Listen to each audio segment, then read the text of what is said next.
వికసిత్ భారత్ లక్ష్యాలకు అనుగుణంగా కేంద్ర బడ్జెట్ కేటాయింపులు ఉన్నాయని ఏపీ సీఎం చంద్రబాబు అన్నారు. ఈ విషయమై ఆయన మాట్లాడుతూ మన రాష్ట్రాన్ని గత 7 నెలలుగా అన్ని విధాలుగా కేంద్రం ఆదుకుంటూ వస్తోందన్నారు. వెంటిలేటర్ పై ఉన్న రాష్ట్రానికి ఆక్సిజన్ అందించారు. కేంద్రం హామీ ఇచ్చిన విధంగా ఏపీకి బడ్జెట్ లో నిధులు కేటాయించారని వెల్లడించారు. నిర్మలా సీతారామన్ నిన్న మాట్లాడినప్పుడు వారిని అభినందిస్తున్న తెలుగు కొటేషన్తో స్టార్ట్ చేశారు.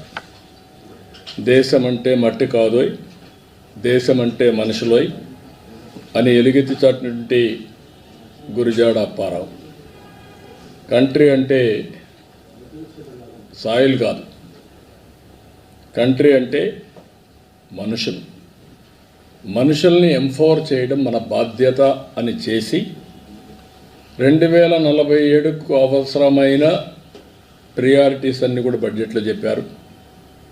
మన రాష్ట్రానికి వస్తే 7 నెలల నుంచి చాలా వరకు పనులన్నీ పెండింగ్ ఉన్న ఇష్యూస్ అన్నీ అయినాయి. దానికి నిధులు కూడా పెట్టారు.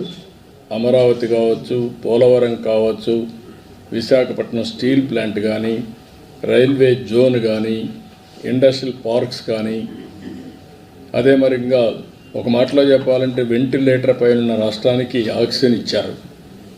ఇప్పుడు నిలదొక్కుంటున్నాం. ఇంకా మనము చాలా చేయాల్సిన అవసరం ఉంది. అయితే చేసిన డ్యామేజ్ 20-30 సంవత్సరాలు వెనక్కి వెళ్ళిపోయింది కాబట్టి ఇంకా చాలా శ్రమ పడాలి. ఎసులుబాటు లేని పరిస్థితి వచ్చింది.